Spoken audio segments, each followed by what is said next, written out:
로마서를 계속 보는데 어쩌면은 우리에게 주어진 이 말씀이 오여전도회 뿐만이 아니라 우리 모든 성도들이 교회가 서로 받는 이 일들이 많이 일어나면 참 좋을 것 같습니다. 초기 기독교 공동체는 두 라인이에요. 한 라인은 유대인이고 한 라인은 이방인입니다. 그래서 이제 교회 공동체 안에 구성원들을 보면 크게 말하면 유대인들 중에 예수를 믿는 사람, 이방인들 중에 예수를 믿는 사람. 근데 유대인들은 유대인들 나름대로의 정체성이 굉장히 뚜렷합니다. 왜냐하면 그들은 하나님의 율법을 먼저 받은 자였고, 그리고 또 자기들은 아브라함의 자손이라고 늘 생각하고 있는 사람들입니다. 그러면서 그들은 늘 생각할 때에 이 이방인들은 이스라엘 나라 밖의 사람이고 하나님의 언약의 밖의 사람들로 그렇게 오랜 동안 말씀을 받아왔어요. 그래서 이방인일지라도 하나님의 백성이 되려면은 저들이 하나님을 믿을 뿐만이 아니라 돌아와 할례도 받아야 되고 이런 어떤 과정들이 있습니다. 오랫동안 이게 쭉 내려오던 신앙의 어떤 그 전통들이죠. 그 전통들이 그들에게 켜켜이 쌓여져 있는 상태입니다. 그리고 이제 예수님 오셨어요. 예수님 오셔가지고 복음을 전했습니다. 이 전통이요 계속 막고 있어요. 예수께서 하나님의 아들 그리스도임에 대해서 그렇게 예수님께서 말씀을 전하고 계심에도 불구하고 그들은요 잘 받아들이지를 못했습니다. 그만큼 우리가 가지고 있는 전통이라는 이 자체가 어떤 경우에는요 복음을 거절할 수도 있습니다.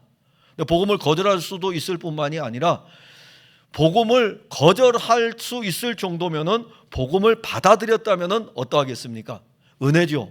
은혜인데 그 은혜 아래 있음에도 불구하고 우리가 오래전부터 가지고 왔던 유대인에 대한 전통이 켜켜이 우리 안에 자리 잡고 있기 때문에 이방인들과 함께 교회 안에서 신앙생활할 때에 유대인의 모습이 자주자주 나타납니다. 유대인의 모습이 나타나니까 이 초기 기독교 공동체에 편지를 보낼 때는 당연히 유대주의적 율법주의자들에 대한 문제도 거론되지만 사실 교회들이 하나가 되지 못하는 일들을 계속 언급을 합니다. 원래 그것이 주는 아니에요. 하나가 되지 못하는 교회들에 대한 부분은 에베소 교회에서 특별히 더 자세하게 언급이 되고 있고, 그러나 빌립보 교회도 둘로 나누어져 있는 모습이 있고 고린도 교회는 둘이 아니라 여러 파로 나누어져 있는 것을 볼 수가 있고, 로마 교회도 실질적으로는 다른 내용들도 있지만은 보이지 아니하게 어떤 부분이 있냐면 바울이 오늘 편지를 쓸 때에 저들에게도 어떠한 담이 있는 것을 우리에게 보여주고 있습니다. 그리고 뭐 교회들 세워질 때마다 세워진 교회 안에 유대인들과 이방인들 이들이 다 예수를 믿는 사람들입니다. 예수를 믿는 사람들인데 보이지 않는 담들이 계속 쳐 있어요.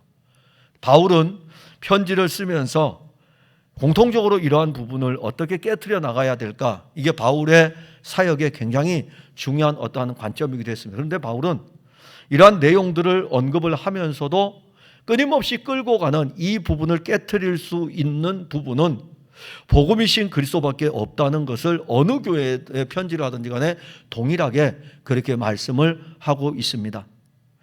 오늘도 우리가 본문을 보게 되면 그러므로 그리스도께서 우리를 받으셨다. 그리고 하나님께 영광을 돌리심과 같이 너희도 서로 받으라라고 하는 이 말씀입니다. 오늘 설교 제목이죠. 너희도 서로 받으라. 자, 이 너희가 누굽니까? 로마교회 성도들입니다.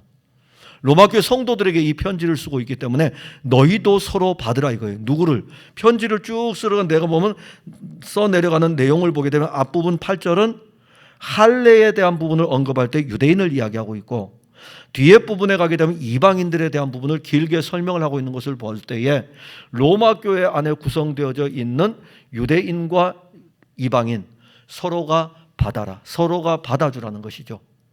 자, 이 편지를 그렇게 쓰고 있다면 그러면은 바울이 로마 교회에 대한 상황을 들었을 적에 여러 이야기를 들었겠죠. 교리적인 문제도 있고 그렇기 때문에 여러 이야기를 들었지만은 그 여러 일들에 대한 이야기를 하나하나 이제는 풀어서 그 문제를 해결해 주어야 되니까는 이 15장에 와서는 결국 서로 교회 공동체 안에서 그리스도의 피로 한 몸이 되었다면 서로 받아주라, 서로 용납해 주라, 서로 인정해 주라 라는 그 말씀입니다.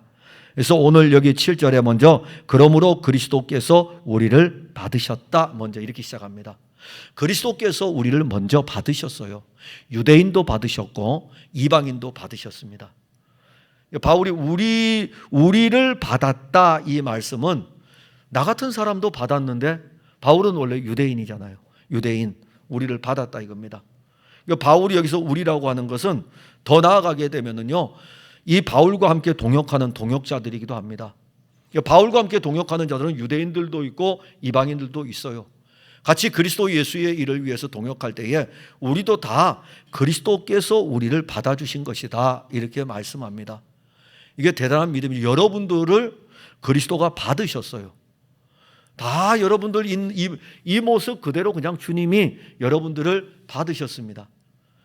이게 은혜죠. 우리가 주님이 우리를 받으실 만한 것을 볼 때에 어떻게 하면 주님이 우리를 받으실까? 그러면 유대인들에게는 사실 이 부분을 볼 때에 그리스도가 우리를 받으셨다, 메시아가 우리를 받으셨다, 그들은 어떤 생각을 가질까요? 하나님께 그들은 나아갈 때에 제사를 늘 드려야 됩니다. 그래서 이 제사에는 꼭 언급되는 게 있어요. 물론 여러 짐승들이 있지만 꼭 이 여러 짐승들의 공통적인 점은 뭐냐 하면은 흠 없는 짐승입니다. 흠이 없어야 돼요. 흠 없는 짐승을 가지고 하나님께 제사를 드리러 가야 됩니다. 그래야만이 하나님이 받으셔요. 그래야만이. 부정한 짐승을 가지고 가서 드리면은 하나님 안 받으십니다. 그게 이스라엘 유대인들이 늘 가지고 있는 거예요. 하나님은 우리가 정결한 상태로 가서 드려질 때에 받으신다. 짐승을, 내 대신 죽을 짐승을 데려갈 때에도 내가 부정하기 때문에 내 대신 죽을 짐승은 정결해야 되는 거예요. 그래서 부정하지 아니한 정결한 짐승을 고르는 거죠. 그 정결한 짐승을 골라가지고 하나님께 제사를 드리기 위해서 가져가는 것입니다. 그게 유대인들은 늘 자리 잡혀 있어요. 유대인들은 자리 잡혀 있기 때문에 그리스도께서 우리를 받으셨다라고 하는 예수를 믿는 유대인들은요, 이 의미를 압니다. 자, 어떻게 받으셨을까요? 자기들은 이제는 정결한 짐승을 가지고 갈 필요가 없어요. 정결한 짐승으로 십자가에서 죽으신 그리스도를 그들에게 알려주었기 때문에 예수 그리스도는 화목제물도 되시고 속죄제물도 되시고 속건제물도 되시고 번제물도 되시고 소제물도 되시고, 예수님이 십자가에 죽으심으로 말미암아 단번에 모든 제사를 다 이루셨습니다. 한 번에. 예수님이 5번 죽으시면 안 돼요. 예를 들어서 내가 지금 죽는다, 이것은 화목제물을 위함이다. 내가 다시 한번 죽는다, 이거는 속죄제물을 위함이다. 내가 또 한 번 죽는다, 이것은 번제물을 위함. 주님 그렇게 안 죽으셨어요. 주님은 한 번 죽으심으로 말미암아 레위기에 언급된 5가지의 제사를 다 이루셨습니다. 그 5가지 제사의 모든 공통점은 흠 없는 거여야 됩니다. 흠 없는 것들을 가져가야 돼요. 그래야 하나님이 받으셔요. 근데 예수 그리스도께서 이 모든 제물이 되셨으니까는 흠 없는 제물이 되셨어요. 화목 제물로도 흠이 없었고, 속죄 제물로도 흠이 없었고, 속건 제물로도 흠이 없었고, 번제물로도 흠이 없었고, 소제물로도 흠이 없었습니다. 그렇게 그냥 드려졌어요.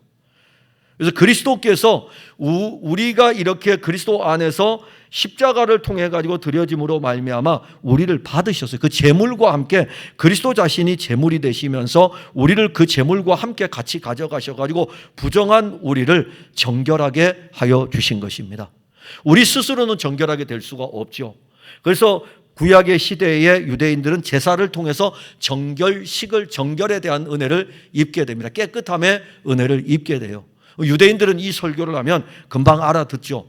특히 유대인 중에 다른 유대인들은, 예수를 거절한 유대인들은 당연히 자기들의 오랫동안 내려오는 전통을 따라서 예수가 그리스도가 안 믿어지기 때문에, 예수가 그리스도임이 믿어지지 않기 때문에 여전히 짐승을 잡아야 될지 모르지만, 예수가 그리스도임이 믿어지는 유대인들은 이 그리스도가 우리를 위해서 제물이 되셨다라는 것을 압니다.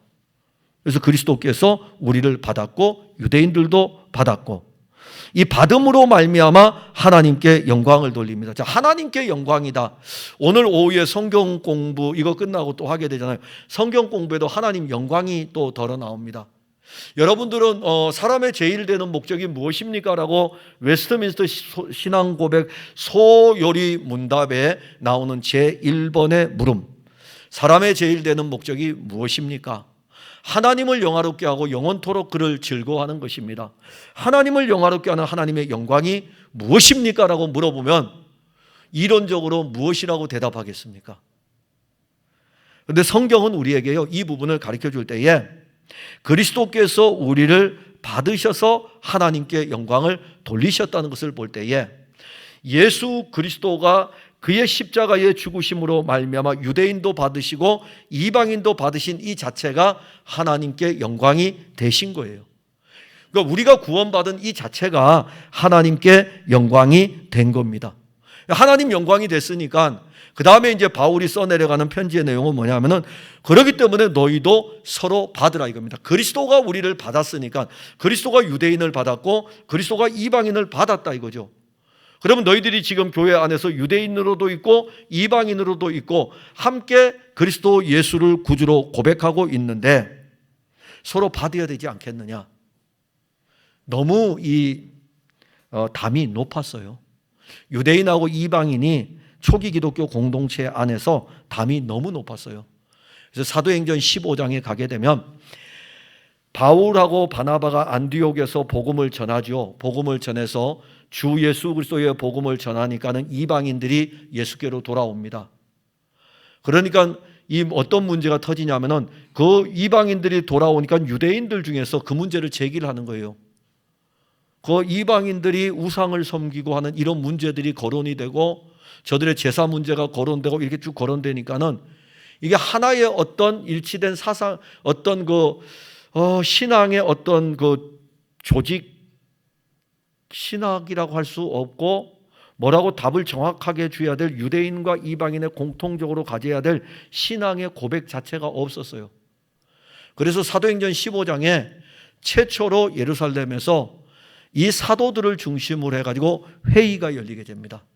회의가 열렸어요. 자, 그럼 이방인들이 지금 예수께로 돌아오고 있다 이겁니다. 교회들이 어떻게 받아야 되겠느냐 이 문제를 가지고 회의를 한 거예요.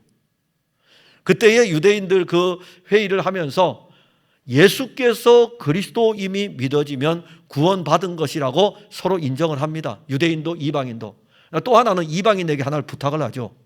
우리가 우상을 섬기지 않듯이 너희들도 우상을 섬기지 마. 유대인들은 원래 우상을 안 섬겨요. 그게 율법에 나와 있는 내용이기 때문에 우상을 멀리합니다. 그런데 이방인들은 어떻습니까? 이방인들은 수많은 우상들을 섬기고 있거든요. 그러니까는 우리들도 예수를 구주로 믿고 있고 이방인 너희들도 예수를 구주로 믿고 있는데 우리와 같이 우상을 섬기지 말자라고 하는 결의들을 하게 됩니다.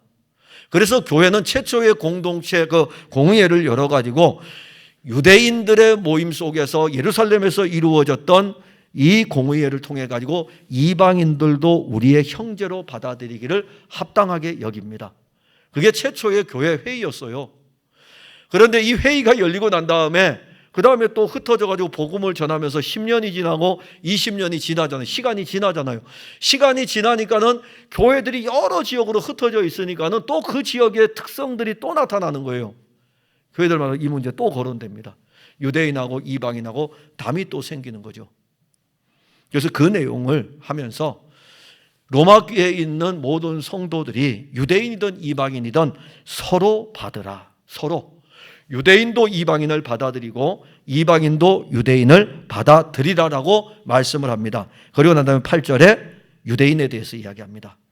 내가 말하노니 그리스도께서 하나님의 진실하심을 위하여 할례의 추종자, 옛 성경에는 할례의 수종자, 할례의 추종자가 되셨다. 그리고 이는 조상들에게 주신 약속들을 견고하게 하신다라는 이 말씀은 어떤 의미냐 하면은 예수님께서 오셔가지고 그리스도께서 자 지금 할례를 받고 있고 할례를 주장하고 있고 할례를 앞에 세우는 그 유대인들도 내가 받아가지고 하나님이 할례도 말씀하셨고 율법도 말씀하신 이 모든 것들을 약속이라는 하나님의 약속이 여러 일로 나타나죠. 하나님의 약속이 하나님의 아들 그리스도를 우리에게 약속하는 것인데, 이 약속이 오기까지 때로는 유대인들에게 할례를 시행하기도 하고 제사를 드리기도 하기도 하고 율법이라는 말씀도 주었는데, 대표적으로 할례를 언급하는 것은 그 당시에 교회 안에 어떤 문제가 심각합니까?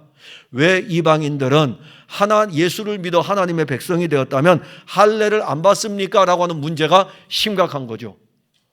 그래서 그 부분을 이야기합니다. 나는 예수님께서 유대인들을 받을 때에 저들이 할례를 받은 민족임에도 불구하고 나는 그들을 받아가지고 그 할례에 대한 약속을 통해 가지고 오히려 그리스도를 통해서 할례에 대한 이 약속을 더욱더 견고하게 해주셨다. 사실 할례의 의미는 유대인들은 육적으로 생각을 했던 거예요. 그러나 원래 할례의 의미는 예수님께서 오셔가지고 할례 자체를 통해 가지고 육체의 표피를 제거해서 우리 육을 죽이는 거죠. 우리 육을 죽이고 새롭게 사는 것을 이야기하기 때문에 할례가 세례라고는 할 수는 없습니다. 그러나 세례의 의미도 이와 똑같이 물의 잠김으로 말미암아 죽고 다시 사는 측면에서는 영적으로는 같은 것입니다. 그걸 이제 말씀해 주는 거죠. 그래서 할례 받는 너희들에게 할례에 대한 하나님의 약속이 있었느냐?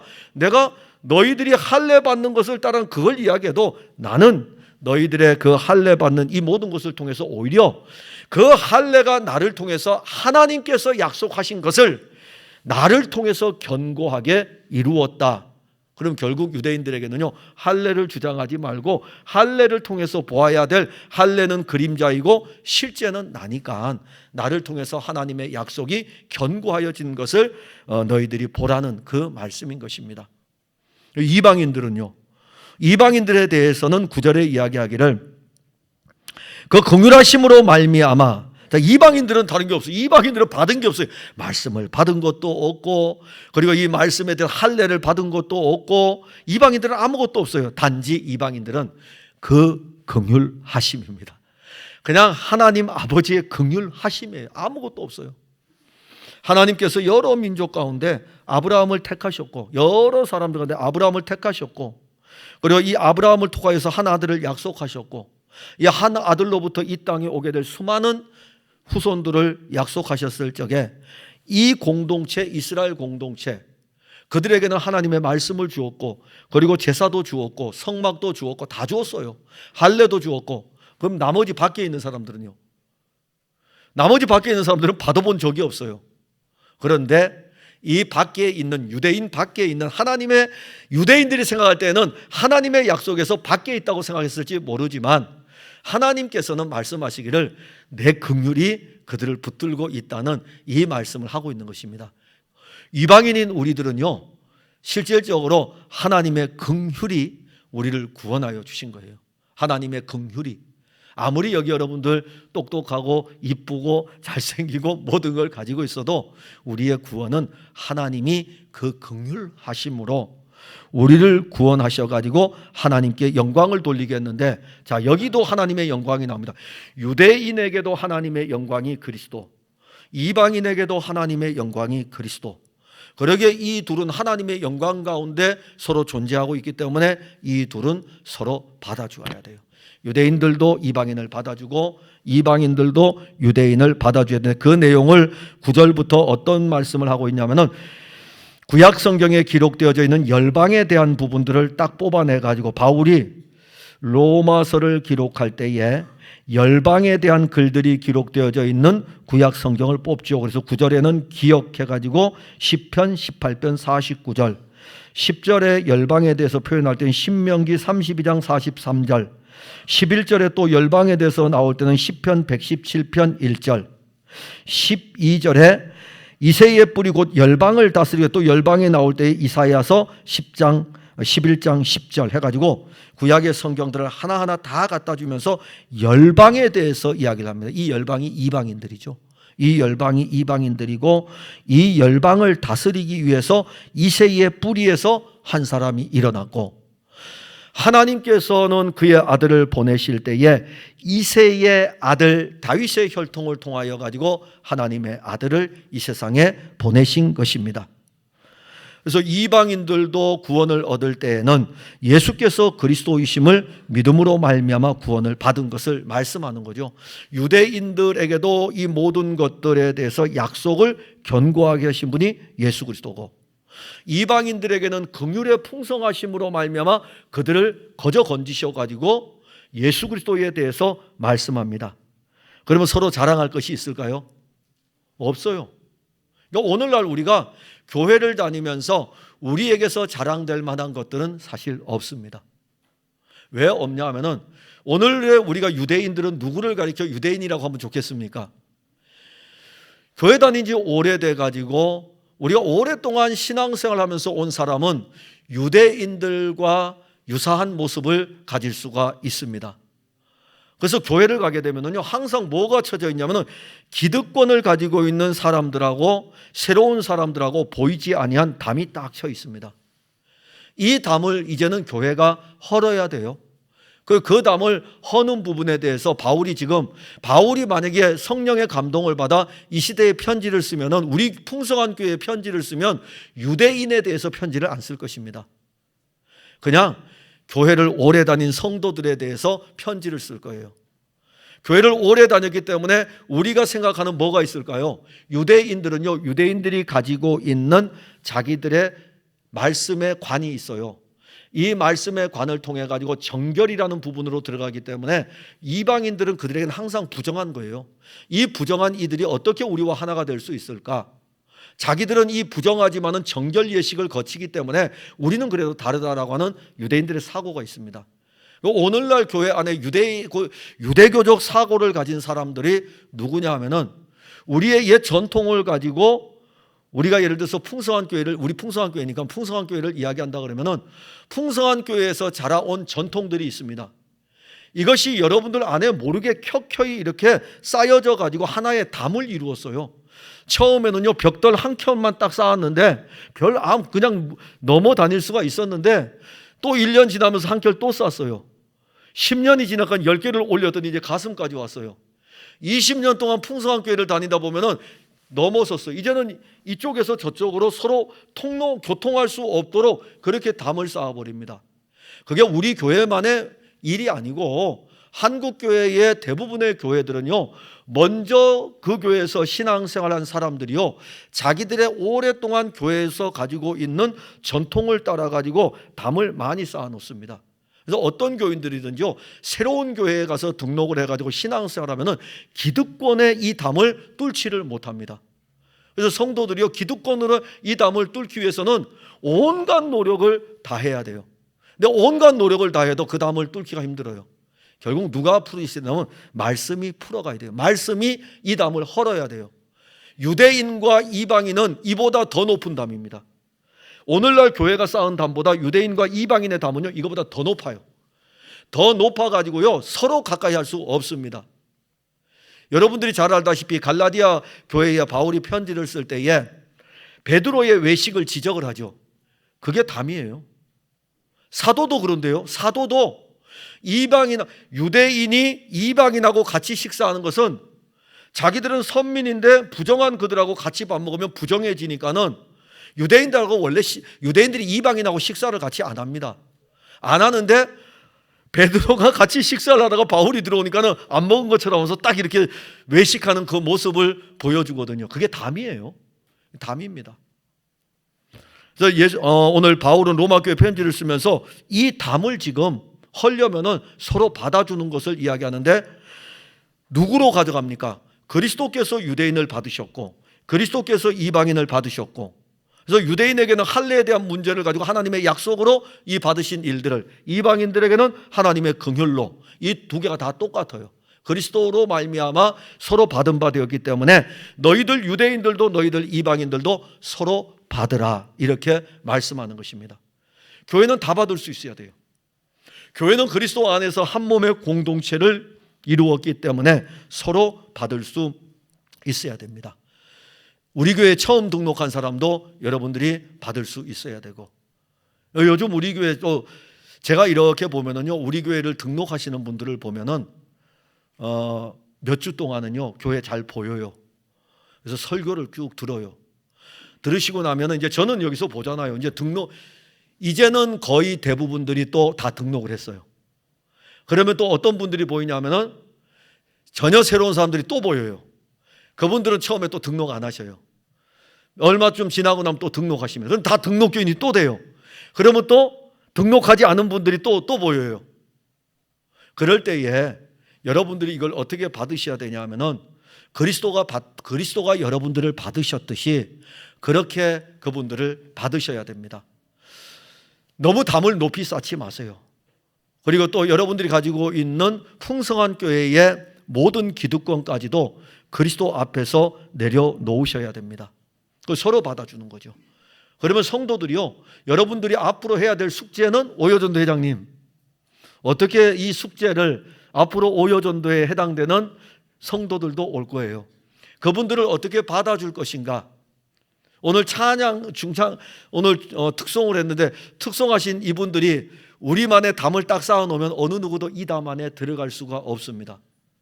그러나 그리스도는 우리 모든 오여전도를 받아주셨기 때문에 여러분들도 새로운 교인 멤버가 된다고 하는 구성원이 되는 공동체의 일원이 된다면 기쁜 마음으로 그들을 받아주셔야 됩니다. 오여전도회 뿐만이 아니라 모든 기관들도 마찬가지입니다. 그러면서 13절에 이러한 일들을 증거할 때 소망의 하나님이 모든 기쁨과 평강을 믿음 안에서 너희에게 충만하게 하신다라고 말씀하는데, 모든 기쁨과 평강이라고 하는 것은 그리스도 예수를 믿고 한 몸의 공동체로 로마 교회에서 섬길 때에 그 로마 교회 안에서 그리스도로 말미암아 교제하는 이 기쁨과 평강은 믿음 안에서 그리스도를 믿음으로 말미암아 우리에게 충만하여진다는 것을 말씀하는 것입니다. 성도의 교제는요, 세상의 교제와 같이 사람과 사람의 교제인 것 같지만은 그 안에는 그리스도를 믿는 믿음 안에서의 교제가 있는 겁니다. 그 믿음으로 교제하는 것은 어떻게 교제하는 것일까? 참 어려운 거죠. 왜냐하면 예수 믿는 사람들이 서로 차 한잔 마실 때에도 세상 사람들 차 마시는 방법하고 똑같잖아요. 예를 들어 가지고 이게 뭔가 보이는 것이라면 좋을 것 같아요. 세상 사람들은 오른손을 들고 차 마시면서 교제한다면은 예수 믿는 사람들은 왼손으로 차 마시면서 교제하면, 내가 오른손으로 차 마시면서 교제하면 세상으로 교제하는 것이고, 우리 집사님하고 교제할 때 왼손으로 차 마시면서 교제하면 이분하고 저하고 그리스도와 함께 교제하는 것이고, 이런 어떤 보이는 것이 있다면 좋은데 세상 사람과 차 마실 때도 또 예수 믿는 사람과 차 마시면서 교제할 때도 다 동일합니다. 다 똑같아요. 근데 그 교제에 다른 게 하나 있다면 보이지 아니하는 믿음이라는 것입니다. 이 믿음으로 말미암아 서로 교제를 하는 거죠. 근데 이 믿음으로 말미암아 기쁨과 평강이라는 말씀이 나옵니다.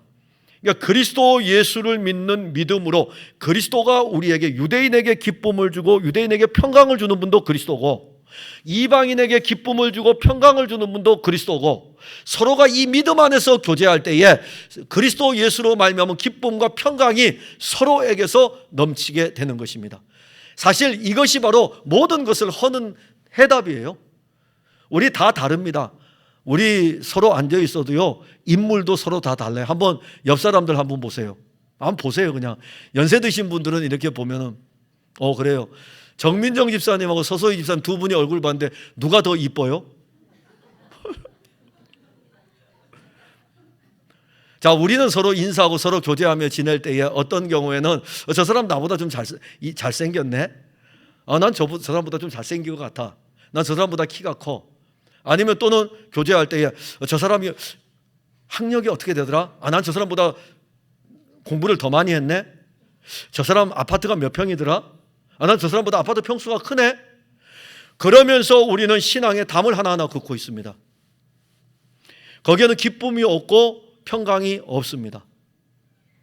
그리스도는 학벌도 타파, 그리스도는 아파트 평수도 타파, 그리스도는 인물도 타파, 다 타파예요. 그리고 그리스도 예수의 기쁨과 평강으로 서로 교제를 나누는 것입니다. 그러면 이제 풍성한 교회는 우리에게는 보이지 않는 어떠한 담들이 세상의 것들로 굉장히 높이 쌓아져 있습니다. 그래서 우리가 신앙생활할 때 기쁨이 없고 평강이 없는 거죠. 그리스도 예수 안의 기쁨과 평강은 세상이 들어오는 기쁨과 평강으로 판가름하는 것이 아닙니다. 로마 교회에 편지를 쓰면서 모든 기쁨과 평강을 믿음 안에서 너희에게 충만하게 하신다는 것은 우리가 그리스도 예수가 주시는 기쁨과 평강으로 충만하게 될 때에 이것이야말로 우리가 가져야 될 소망입니다. 교회의 소망이기도 하고요. 그리고 더 나아가서 성령의 능력으로 말미암아 소망이 넘치게 하시기를 원하노라. 결국 이 문제를 풀어가는 답은 우리 안에 계신 성령이 우리 안에서 유대인의 담도 허물어 주셔야 되고 이방인의 담도 허물어 주시면 그것을 성령이 하시느냐? 그럼요. 우리 다 성령을 가지고 있기 때문에 그의 영을 따라가지고 허물 수 있지 우리의 육으로 하게 되면요. 우리 자랑하고 싶은 것이 얼마나 많은데요. 제가 지난주에 우리 그 호서대의 한 분 교수님이 그러시더라고요. 이제 우리 교광사 이제 모임을 가졌는데 그 지도 교수님, 실천신학 지도 교수님인데 그분이 그 호서대의 지도 교수님 몇 분들이 있거든요. 각 과별로. 내가 이런 이야기는 그분들한테 못해 그러더라고요. 근데 우리한테는 했어요. 무슨 이야기냐면은 아들이요 미국에서 공부를 무지 잘한대요. 무지 잘해가지고 미국에서 공부를 잘하면은 일단은 의대가 첫 번째래요. 그 다음에 거기가 안 되면 하버드대를 갈 수 있대요. 그러니까 아들은 하버드대를 갈 수 있는 거예요. 근데 이제 지금은 의대인데 지금까지 공부하면서 받았던 장학금이 1억 원이랍니다. 공부를 무지 잘하는 거예요. 근데 우리한테 막 자랑하면서 괜찮다 우린 하는데 똑같은 지도 교수들끼리 앉아있으면 못한대요. 자랑이 되기 때문에. 그게 우리 안에 다 있죠. 없겠습니까? 그래 그게 이제 처지는 순간에는 자기들 레벨이 같은 사람들끼리는 이게 또 담이 돼버린다고요. 저와 여러분들 사이에도 담이 없어야 되고 여러분들과 여러분들 사이에도 담이 없어야 되고 그리스도가 받으셨듯이 우린 다 서로 같이 받으시면 돼요. 그래가지고 우리 풍성한 교회는 담이 쌓아지는 것이 아니라 쌓아진 담이 허물어져 가지고 그리스도의 평온을 이루어서 함께 그리스도의 평강과 그리스도의 기쁨으로 같이 교통하기를 바랍니다. 기도하겠습니다. 하나님 은혜를 감사합니다. 너희가 서로 받으라고 말씀했습니다. 주 예수께서 유대인을 받으셨고 이방인을 받으셨습니다. 이제 우리는 그리스도의 이름으로 유대인과 이방인들이 서로가 받는 은혜가 여기 본문에서 말씀하고 있는 것을 우리가 받았으니 풍성한 교회 모든 성도들은 학벌도 인물도 지식도 그리고 저들의 재물도 결코 신앙생활에 담으로 작용하지 않게 하사 그리스도 예수로 다 이 막힌 담들이 헐어지고 그리스도의 기쁨과 그리스도의 평강으로 함께 교제하며 한 몸의 공동체로 그리스도의 교회를 이루어 가게 하옵소서. 예수님 이름으로 기도하옵나이다. 아멘.